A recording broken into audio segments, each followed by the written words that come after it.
प्यार के साथ वचन धर्म पत्नी का आज का एपिसोड भाई साहब ऐसे क्लिफ हैंगर पर अटका है कि अगले एपिसोड का भाई एक्साइटमेंट बहुत ही अलग लेवल का है। अब हुआ क्या ऐसा भाई लास्ट में कि भाई वो इतना ज़्यादा एक्साइटमेंट बन रहा है आने वाला एपिसोड। चलिए हम आपको उसके बारे में भी बताएंगे, लेकिन पहले बताते हैं भी कहानी कहाँ से शुरू होती है। अब भाई कल हम लोगों ने देखा था एंडिंग में कि भाई कीर्ति और रवि एक दूसरे के साथ काफ़ी रोमांटिक और काफ़ी इमोशनल बातें कर रहे होते हैं और आज वो बातें कंटिन्यू होती है।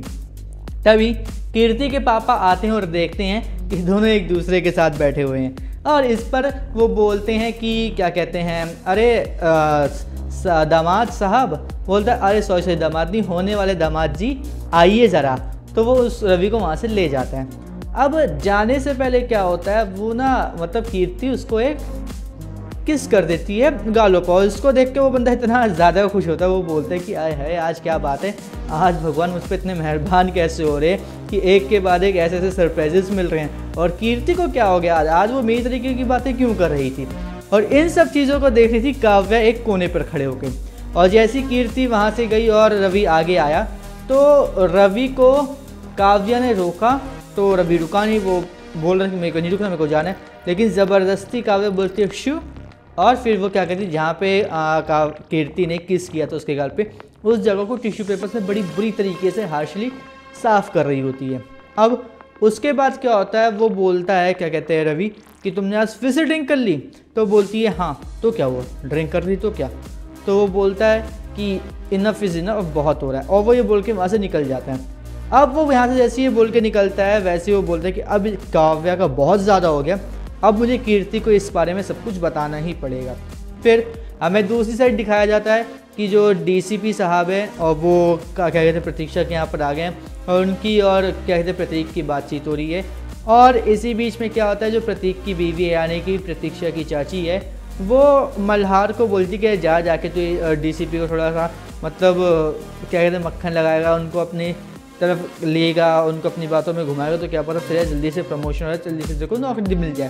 तो इन्हीं सब बातों पे बात हो रही होती है। तभी क्या होता है क्या कहते हैं डीसीपी साहब बोलते हैं कि आपको तो प्रतीक जी से सीखना भी चाहिए कि कैसे मतलब ये बोलते हैं कि आपको प्रतीक जी की अगर मदद की ज़रूरत है आप मदद लेकर भी आगे बढ़ सकते हैं, ठीक है।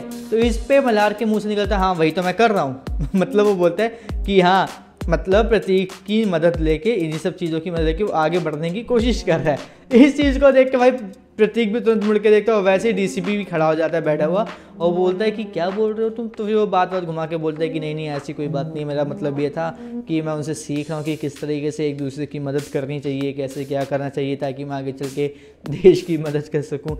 ये सब बातें होने लग जाती। तो थोड़ा सा फ़नी भी था, थोड़ा सा ठीक ठाक भी था। लेकिन फिर हमें दिखाया जाता है कि भाई काव्या अपने कमरे में आके फालतू के ड्रामे कर रही है, अपने मतलब मेकअप को साफ़ करने की कोशिश कर रही है। और फिर वो रवि की बहन से पूछे कि मैं सुंदर नहीं दिखती, मैं ये नहीं दिखती। मतलब इस मैटर को बहुत ज़्यादा खींच दिया गया। कल जो हुआ वो ठीक था, लेकिन आज जो कीर्ति का दोबारा ये दिखाया और सॉरी काव्या का दिखाया गया वो बिल्कुल भी मतलब नहीं था उसका। वो बिल्कुल इतना था कि मतलब थोड़ा बहुत दिखा दो, 1-2 मिनट का चलता, वो कम से कम 5-7 मिनट तक खींचा गया ज़बरदस्ती का। तो वो बिल्कुल भी वर्थ नहीं था, वो बिल्कुल बेसलेस था, बिल्कुल भी मज़ा नहीं आया, बहुत बोरिंग था। और जब काव्या ये कर रही होती तभी हमें दिखाया जाता है कि रवि कीर्ति को फ़ोन मिला रहा होता है, लेकिन फ़ोन कीर्ति के पास पहुँचे उससे पहले क्या होता है उसका ना कोई गेट खोलने की कोशिश कर रहा होता है। अब कीर्ति पहले सोचती कि मेरा गेट कौन खोल रहा है, तो उसको लगता है कि रवि या फिर काव्या होगी। अब वो जैसी आगे आती वैसे ही रवि का फ़ोन बजने लग रवि का फ़ोन आता है कीर्ति के फ़ोन पे और कीर्ति फ़ोन देख कर अब रवि का यहाँ पे फ़ोन आ रहा, मतलब काव्या ही होगी, वो मुझे सॉरी बोलने आई होगी कि जब उसको अपनी गलती का एहसास हो क्या होगा। फिर हमें एक फ्लैशबैक दिखाया जाता है जिसमें क्या करती है काव्या कीर्ति को सॉरी बोल के उसको हक कर रही होती है। फिर उसके बाद दोबारा रवि का फ़ोन आता है। फिर वो क्या कहते हैं कीर्ति फ़ोन उठाती है और बोलती है कि मैं तुम्हें अभी 2 मिनट बाद फ़ोन करती हूँ, और रवि की बात सुनती भी नहीं है वो, और वो फ़ोन काट देती है।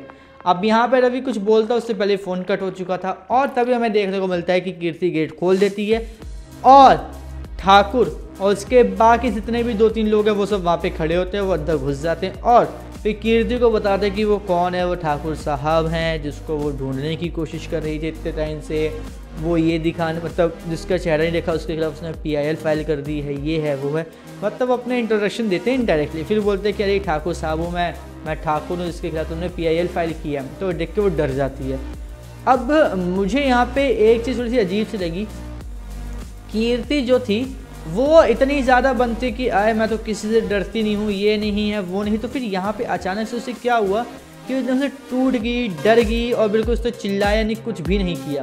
मुझे सीरियसली समझ में नहीं आया। अब जैसे उन लोगों को देखा था उसने, वैसे ही वो गेट बंद करने की कोशिश कर सकती थी, चिल्ला सकती थी ताकि कुछ हो सके, लेकिन उसने ऐसा कुछ किया ही नहीं। मतलब वो साइलेंटली आई, उसने घर के अंदर अपने कमरे में सबको घुसने दिया। तो ये चीज़ थोड़ी सी समझ में नहीं, और ये बिल्कुल भी भाई रियल लाइफ में तो ऐसा कुछ भी नहीं होता, सच बताऊँ तो।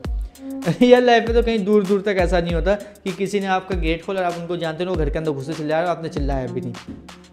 अब यहाँ पे क्या होता है, वो देखती है, मतलब बात धीरे समझ लग जाती है, और फिर वो क्या करती है, वो चिल्लाने की कोशिश करती है और वो बोलती है कि यहाँ पे DCP के साथ साथ बहुत बड़े बड़े लोग हैं। तो वो बोलता है मुझे ना ऐसे जगहों पर ना जब जहाँ पे 1000 लोग हैं उसके बीच में भी कैसे किसी को मारा मैं सब जानता हूँ, इसलिए मुझे मत बताओ। और वो जैसे चिल्लाने की कोशिश करती है वैसे ही ठाकुर उसके सर पे बंदूक टान देता है और वो बोलता है कि चल देखते हैं तेरे DCP के पैरों की मतलब आने की आवाज़, सॉरी तेरे DCP के चलने की ज़्यादा तेज़ी है या फिर मेरी बंदूक की गोली की ज़्यादा वो स्पीड ज़्यादा तेज़ है। वो ये बोलता है, जिसको देख के कीर्ति बिल्कुल शांत हो जाती है, वो बिल्कुल चुप हो जाती है और वो बस डरी बैठी होती है कि भाई अभी ये हो क्या रहा है। फिर क्या होता है, फिर हमें ये देखने को मिलता है कि भाई साहब जो क्या कहते हैं ठाकुर, वो ये बोलता है कि ये बंदूक एक ऐसी चीज़ है जो खुद की आवाज़ तो निकाल दे, साथ में सामने वाले की भी आवाज़ निकाल देती है, इसलिए मैं इसको यहाँ पे यूज़ नहीं करूँगा, मैं अपने स्पेशल हथियार से तेरे को मारूंगा। और वो ये सुन के बहुत ज़्यादा हैरान हो जाती है।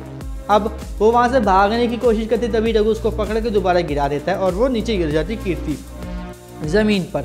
अब ठाकुर बैठता है और ठाकुर बैठ के बताता है कि वो तुम्हें याद होगा एक लड़की को जिसके घर के अंदर घुस के डंडे से मार डाला था, वो मैं ही था। वो ये बात बोलता है और कीर्ति बिल्कुल वो बिल्कुल शॉक में चली जाती है कि ये क्या बोल रहा है ठाकुर, और हमें वहीं पर एपिसोड ख़त्म करके दिखा दिया जाता है। यानी कि आज के एपिसोड में कुछ भी इतना खास नहीं था, कुछ भी ऐसी चीज़ नहीं थी जिसको मैं बोलूँ कि भाई मज़ा आया, नहीं। बस ये मैं कहूँगा कि ठाकुर वाला जो थोड़ा सा था वो थोड़ा सा इंटरेस्टिंग है, वो बिल्कुल एपिसोड के एंडिंग में था, बिल्कुल ऐसे क्लिफ हैंगर पे छोड़ा है कि भाई अगले एपिसोड का वेट नहीं हो रहा है। दूसरी चीज़, बहुत ज़्यादा टाइम पता है आज किस चीज़ को दिया गया, आज काव्या वाले मैटर को बहुत ज़्यादा टाइम दिया गया, बहुत ज़्यादा। और उसके बाद प्रतीक मल्हार और DCP के बीच में जो बात हुई उसको भी थोड़ा सा ज़्यादा टाइम दिया गया, जिसको इतना टाइम देने की ज़रूरत नहीं थी, क्योंकि कन्वर्सेशन बहुत ज़्यादा बोरिंग थी, क्योंकि इंटरेस्टिंग नहीं थी। हाँ, डायलॉग्स परफेक्ट, लेकिन इंटरेस्टिंग इसको बनाया जा सकता था, लेकिन नहीं बनाया गया। तो यहाँ पे एक मुझे गड़बड़ लगी जो सही हो सकती थी। इसके अलावा अब कल के एपिसोड में हमें ये दिखाया जाएगा कि किस तरीके से जो क्या कहते हैं ठाकुर है वो घर के अंदर पहले कीर्ति को मारता है और घर के अंदर मारने के बाद वो किस तरीके से कीर्ति को बाहर, जहाँ पे उनका वेन्यू है, उस सगाई के मेहंदी के वेन्यू के बाहर मारता है। हमें ये दिखाया जाएगा और फिर हमें ये बताया जाएगा कि एक लड़का आकर बोलता है रवि की पार्टी में कि एक लड़की वाइट ड्रेस में पड़ी हुई है बाहर और उसका बहुत ज़्यादा खून बह रहा है। बस वहीं पर ही एंड कर दिया गया एपिसोड। अब भाई इसी वजह से बोल रहा हूँ कि भाई ऐसे क्लिफ हैंगर पे इसको छोड़ा गया ना आज के एपिसोड को, कि अगले एपिसोड को देखने का बहुत ज़्यादा मन कर रहा है। वेल, आपको आज का एपिसोड कैसा लगा हमें कमेंट करके ज़रूर बताइएगा। और इसी तरीके की आने वाले एपिसोड्स की जानकारी, धर्मपत्नी के एपिसोड्स की जानकारी के लिए हमारे चैनल को सब्सक्राइब कर लीजिए, बेल आइकन को दबा लीजिएगा ताकि आपसे मिस ना हो हमारा कोई भी लेटेस्ट अपडेट।